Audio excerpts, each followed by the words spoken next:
Petite précision, c'est bien 15 pour un aller et seulement 20 pour un aller-retour. Pour réserver un billet, consultez le site de Croisière AML. Le 31 mai dernier, la campagne de financement pour un toit pour l'Ukraine a été lancée. Plusieurs personnes se sont déplacées pour assister à cet événement qui s'est déroulé près d'une boutique à la halle 138 à Sainte-Anne-de-Beaupré, boutique prêtée gracieusement et qui regorge d'articles de toutes sortes qui seront utiles pour les Ukrainiens qui arriveront dans la région très bientôt. Vous voyez au bas de l'écran l'adresse Internet pour le GoFundMe d'un toit pour l'Ukraine, la Côte-de-Beaupré, terre d'accueil. Là, on est un beau comité là, de 8 à 9 personnes. Tout le monde qui travaille très fort dans la vie de tous les jours et que quand on a une petite minute ou deux, on essaie de faire ce qu'on peut pour que tout ça se tienne, en fait. Là. Mais oui, on est vraiment... on est très fébrile parce que la première famille va arriver sous peu. En fait, on a 3 familles qui débarquent dans les 2 ou 3 prochaines semaines. Là. Ça fait que tout se concrétise, tout ce qu'on a fait là, depuis le début d'avril. Fait que ouais, c'est génial. Donc, tantôt, en voyant tout ce monde-là, tout réuni, tu as vraiment vu l'effort de tous qui a été fait dans les dernières semaines. Ah, c'est vraiment incroyable. C'est drôle parce que, tu sais, on est occupés, comme je disais, tout le monde fait son petit bout, puis on dirait qu'on compte tous un sur l'autre, malgré qu'il y a 2 mois, on ne se connaissait pas personne, tu sais, dans ce petit groupe-là. C'est vraiment la vie, ce mouvement de solidarité qui nous a mis ensemble. Et puis, oui, effectivement, de voir où est-ce qu'on est rendu, c'est vraiment, je pense que c'est une fierté qui se dégage de tout le monde, là, de voir qu'on a réussi ensemble. Moi, je dis toujours, c'est en groupe, c'est ensemble qu'on réussit à déplacer des montagnes. Bien là, je pense qu'on a déplacé une montagne là, pour accueillir le mieux qu'on peut ces familles-là. Tantôt, tu parlais maintenant que c'est le moment pour les gens de contribuer. Maintenant, le côté matériel, c'est bien, c'est parfait. Maintenant, c'est le côté plus monétaire. Comment ça fonctionne de ce côté-là? Bien, en fait, c'est ça, matériel, on l'a bien dit. Vous voyez autour de nous, là, on a plus besoin de matériel. Merci à tous ceux qui nous ont donné. Puis ce qu'on a en surplus, on va le redonner à des œuvres qui sont dans le besoin. Maintenant, on est rendu qu'on a besoin de sous parce que ces familles-là n'ont pas d'argent lorsqu'ils vont arriver. Donc, on a parti un groupe qu'on appelle sur l'organisme GoFundMe qui permet de ramasser là, des sous. Alors, on a un lien sur GoFundMe sur notre site Facebook. Alors, vous avez qu'à chercher un toit pour l'Ukraine sur Facebook. Vous allez tomber sur notre site d'accueil et là, vous allez voir le lien GoFundMe. Alors, écoutez, chaque dollar, 5 2 10 Il y a des gens, il y a des familles qui nous disent « J'aimerais vous donner des vêtements, on n'en a plus besoin, mais faites un don de 10 ». Nous, on va donner cet argent-là aux familles pour qu'ils puissent acheter de l'épicerie, de la pharmacie, pouvoir vivre là, dans notre société pendant au moins 1 an. On va être capable de les accompagner du mieux possible. Et sachez que cet argent-là est dans un compte de banque chez Desjardins. Il n'y a personne de notre comité ou autre qui va toucher à cet argent-là. 100% des dollars vont être remis aux familles via Desjardins. Et Desjardins va également leur offrir des services d'encadrement pour les aider à comment vivre au Québec, comment budgéter, comment ça marche, la vie financière au Québec. Alors, ils vont avoir un programme d'encadrement qui vont leur être offert à ces familles-là pour qu'ils soient autonomes le plus rapidement possible, en fait. Et là, on est rendu à combien au niveau du GoFundMe? Écoutez, on a déjà plus de 50 000 d'amassés. Notre objectif est de 150 000. Mais si on se fie à la solidarité, en fait, à la générosité qu'on a eue avec les biens matériels, ça devrait bien fonctionner. Alors, écoutez, j'encourage tout le monde de la Côte-de-Beaupré. C'est vraiment un projet. Je disais tout à l'heure que c'est en groupe qu'on déplace des montagnes. Mais je pense que chaque citoyen peut contribuer à sa manière, aussi petit soit-il. Le don va faire toute une différence. Et c'est comme ça là, que toute la Côte-de-Beaupré va pouvoir se mobiliser. J'invite d'ailleurs également les gens d'affaires. Il y en a déjà beaucoup dans notre petit groupe qui offre. On a le groupe là, Acier-Picard qui dit qu'il va supporter, là, qui va faire un don équivalent là, à tous les dons qui auront été ramassés par la communauté. Donc, si on ramasse 25 000, ils vont mettre 25 000. Donc, j'encourage les entreprises également de la Côte-de-Beaupré. Encore une fois aussi, de faire des dons aussi petits soient-ils, ça va faire une différence. Chantal, un grand merci, puis merci à tout le comité pour avoir fait une œuvre incroyable pour ces gens ici. Ah bien oui, moi aussi, je les remercie, là, tout notre comité. Écoutez, il y a Patrick, il y a Suzanne, je vais essayer de ne pas oublier personne. Il y a Marc, il y a Sonia, il y a Caroline, il y a Mélanie, Geneviève, et puis, mon Dieu, qui me manque? Sonia, Joanie. Alors, tous ces belles personnes-là, et Patrick, et Luc Belrose également. Donc, je les remercie là, de tout contribuer à ce pot de colle qui a permis là, de lever ce beau projet-là. Patrick Voyer nous parle des familles qui viendront loger chez nous. En fin de semaine, je vais chercher Elena qui arrive avec son mari et puis ses 2 enfants. Elena, c'est sa 3e guerre qu'elle vit. Fait que là, elle est juste épuisée. Elle est tannée. Sa maison est réduite, c'est un tas de pierres. Sa maison, c'est juste un tas de pierres.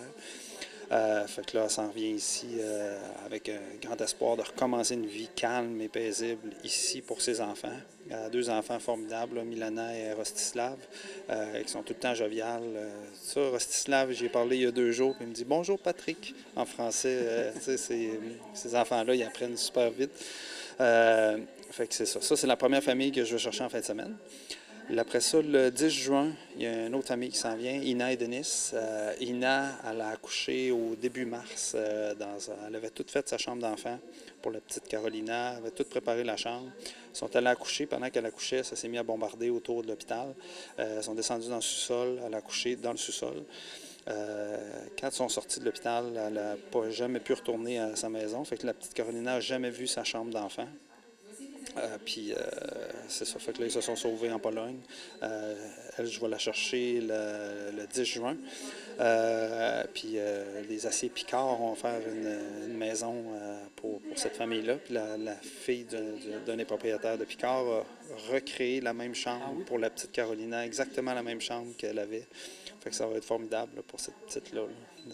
C'est ça. Puis il y a une 3e famille qui arrive le 24 juin. Pour la fête du Québec. C'est une belle surprise.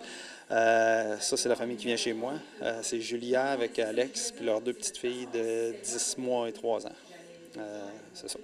Est-ce qu'il y a d'autres familles, bien sûr, qui vont s'ajouter en cours de route? Oui, il y a d'autres familles qui s'en viennent après. Là, on est avec les différentes familles. Les visas vont à différentes vitesses. Puis après ça, il y a 2 problèmes. Il y a les visas, puis il y a les vols d'avion. Fait que les Elena était supposée arriver il y a peut-être un mois de ça, mais c'était 12 000 $ de vol d'avion pour s'en venir ici. Fait que là, elle est embarquée sur un vol gratuit pour Terre-Neuve, puis là, on reprend un vol pour s'en venir ici. Fait que c'est juste ça. Ça, c'est une des problématiques. Mais les visas, puis là, je ne blâme pas le gouvernement du tout. C'est juste qu'ils sont débordés. Là. Il y a au-dessus d'1 800 000 réfugiés en Pologne. Fait que les bureaux de visas sont débordés. Là. Exemple, là, il y a des visas qui sont traités en Angleterre pour les réfugiés de Pologne. Fait que le temps que ça transite par tous les bureaux de visa, des fois, c'est long. Il y en a que ça prend 2 jours à avoir leur visa, puis il y en a d'autres ça prend 2 mois. Fait que, c'est ça, on est dans ce pattern-là là, actuellement. Là. Vous avez parlé tantôt, un mot important, la résilience. Donc, vous avez vu des gens vraiment résilients qui acceptent tout ça malgré tout, mais qui ont un espoir à ce moment-là? Ah oui, ils viennent ici par espoir. Là. Il y a une famille qui je parlais cette semaine, là, qui va s'en venir. C'est un jeune couple qui ont économisé, ça fait 20 ans qu'ils économisent pour pour s'acheter une maison. 20 ans. Puis ils ont des petits jobs là-bas. Ils ont tous ramassé leur argent. Au mois de janvier, ils ont acheté une maison. Au mois de février, la guerre arrive. Au mois de mars, plus de maison. La maison est détruite. Fait que là, eux autres sont réfugiés, sont en Pologne actuellement, puis ils veulent s'en venir ici. Puis, malgré tout ce qu'ils ont perdu, le seul message qu'ils me disent tout le temps, c'est « Patrick, nous autres, on veut travailler, on veut se réacheter une maison, on veut travailler, c'est de la persévérance tout le temps, avec une résilience par rapport à ça. » Ils disent « ils ont une petite fille de 18 mois. Ils disent « on veut la mettre en sécurité, puis on veut travailler, on va se rebâtir une vie là-bas, puis c'est important pour nous autres. » Tous les gens qui viennent ici veulent travailler, puis leur espoir ultime, c'est d'avoir la résidence permanente au Canada. Là. Fait que ça, on va voir là, au fil du temps. Là. Donc, comme vous dites, ça va être vraiment des plus pour notre société également. Ah oui, c'est tous des gens qui ont des formations, c'est tous des gens qui ont travaillé là-bas. Là. Le Québec cherche des employés, là, mais là, il y en a plein là-bas. Là. Il y en a 2 qui s'en viennent ici, c'est des ingénieurs maritimes, des opérateurs de grues, tous des métiers avec des métiers spécifiques. Elena, c'est une éducatrice spécialisée. Ils ont plein. Julia, qui s'en vient chez moi, était haut placée dans les ressources humaines là-bas, mais il n'y a plus de compagnie. La compagnie n'existe plus où elle était. C'est des gens qui ont tout perdu, mais qui avaient... c'est des gens comme vous et moi. La Irina qui m'écrit, elle dit... elle va s'en venir plus tard. Là, elle dit, Patrick, elle dit, moi j'avais mon jardin, mes enfants allaient à l'école, la vie était belle, je faisais mon travail, tout était beau, puis du jour au lendemain, boum, tout perdu. Fait que c'est ça, mais ils veulent travailler, ils veulent se rebâtir ici. Fait que c'est un positif pour le Québec, c'est formidable. Bien, Monsieur Voyer, un grand merci pour ce que vous faites et tout le comité, puis on vous souhaite un bel accueil pour tous ces gens-là. Oui, c'est pas moi, là, c'est en groupe. On est tellement plus fort en groupe, là, puis l'accueil des gens de la Côte-de-Beaupré est formidable. Fait que ça, c'est un gros merci à tout le monde de la Côte-de-Beaupré. C'est formidable ce qu'ils font pour nous soutenir. Un autre type de financement s'ajoute à tout ça, soit un concert d'accueil bénéfice à la Basilique Sainte-Anne-de-Beaupré le 17 juin prochain. On en parle avec Isabelle Robert. Donc, ça va se passer vendredi, le 17 juin, à la Basilique Sainte-Anne-de-Beaupré, à 19h. Donc, on vous attend en grand nombre. Et mon but à moi, là, c'est vraiment de remplir la basilique là, complètement. Je veux qu'il y ait du monde, je veux qu'il y ait de l'accueil, je veux que les familles qui vont être présentes ou dans leur maison là, se sentent vraiment, vraiment supportées et accueillies là, par toute la communauté. Donc, moi, mon but, c'est que ce soit communautaire, que ce soit familial. On veut remplir la basilique. Elle contient 1500 places assises seulement. Puis on sait là, qu'il y a des grands espaces aussi pour être debout. Donc, on la remplit, là, puis on va offrir un bel accueil musical à nos familles. Et les gens pourront le faire donc à un prix modique. Ça coûte combien pour participer au concert? Oui, exactement. Donc, il y a un prix là, d'entrée de 5 $. C'est sûr que si vous passez par le net, bien, il y a des frais d'administration, là, donc ça revient à 6 et quelque chose, donc ce qui est vraiment modique. Parce que je me répète, là, mon but, moi, c'est vraiment de remplir la place. Puis je veux que tout le monde puisse participer. Donc, il y avait des gens là, qui voulaient offrir des biens matériels, mais qu'on avait déjà quand même en grande quantité. Puis je trouvais ça dommage que les gens ne puissent pas contribuer. Donc, je me suis dit de cette façon-là, bien, ces familles-là qui auraient pu offrir des biens matériels comme des vêtements, des jouets, etc., vont pouvoir venir assister au concert pour la modique somme là, de 5 $ par personne et passer un beau moment aussi avec leur famille, leurs enfants. Puis s'ils peuvent le faire, bien, ils vont donner plus.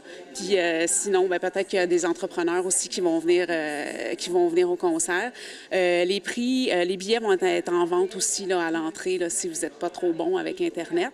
Donc, à l'entrée aussi, on en vend, puis on va accumuler les contributions volontaires en argent et on travaille aussi avec des jardins là, pour avoir un terminal là, débit crédit là, pour accepter tout don.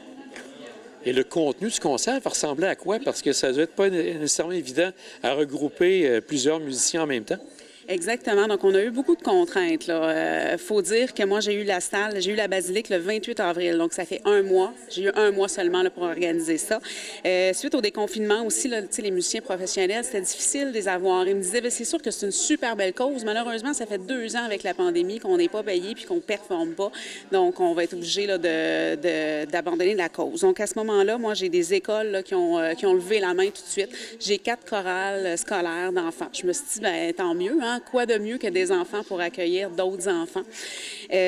Ensuite, là, j'ai l'école La Camaradière, qui est une concentration musicale intensive, là, quand même de très bon niveau, qui nous offre leur orchestre symphonique, l'orchestre à vent, l'orchestre à cordes. J'ai un quatuor à cordes aussi qui est formé des professeurs. J'ai été rencontrer cette belle équipe-là il y a une semaine et les 3 professeurs m'ont rencontré chaleureusement pour m'offrir leur aide. Je m'en vais les voir jouer aussi ce soir. Là, donc, c'est vraiment une jeunesse là, qui est super impliquée. Là. Il paraît, le professeur me dit, le lendemain qu'on leur a posé la question, est-ce que vous êtes intéressés à participer? Ils ont tous levé la main. Je pense qu'on a un taux de participation à 90 % là, de tous les élèves, les étudiants qui ont voulu participer à ça. Ensuite, il y a un pianiste jazz cubain, d'origine cubaine, qui s'appelle Raphaël Zaldivar. C'est un excellent pianiste et c'est un bel exemple d'immigration. Donc, lui, il a immigré de Cuba, possiblement pour les études en musique. Il enseigne à l'Université McGill, il enseigne à l'Université Laval, ici à Québec. Et il a aussi été donné là, des ateliers à Berkeley.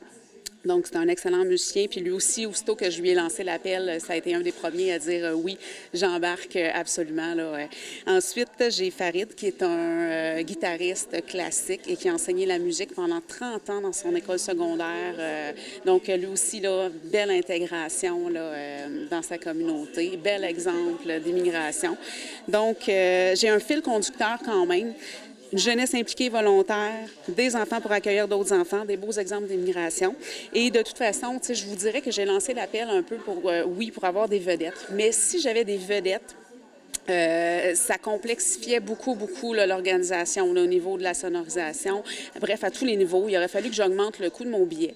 Et je m'éloignais aussi de mes objectifs là, principaux, là, qui étaient de rester dans le communautaire, dans la famille, et dans la simplicité. Donc, je suis bien contente. On ouvre les portes à la basilique à 18h15. Venez en grand nombre. C'est vraiment en groupe qu'on va changer les choses. Et je crois que vous allez chanter, vous également. Oui, c'est vrai, je me suis oubliée. Oui, je vais pousser la chansonnette aussi. Moi, j'ai œuvré, avant d'être inhalothérapeute dans le domaine de la santé, là, j'ai œuvré pendant une bonne dizaine d'années là, dans le domaine musical. Donc, c'est pour ça que j'ai décidé d'apporter ma contribution de cette façon-là. Et oui, je chante et je joue du piano. Donc, mais je vais en profiter, je vais me gâter quand même. Hein? Fait que je vais chanter avec le quatuor, je vais chanter au piano, je vais chanter avec le guitariste. Moi, j'en profite. Ce sera mes amis qui vont être sur scène. Fait que je vais jouer, je vais chanter avec un petit peu tout le monde. On vous réserve aussi un très beau numéro final. Et j'ai peut-être, je suis en attente d'une possible participation surprise, une pianiste classique. Je ne vous dis pas de quelle origine elle est. Je suis pas certaine de sa participation aussi, là, j'attends de ses nouvelles. Donc, voilà. On vous souhaite bonne chance et félicitations pour cette belle initiative. Merci.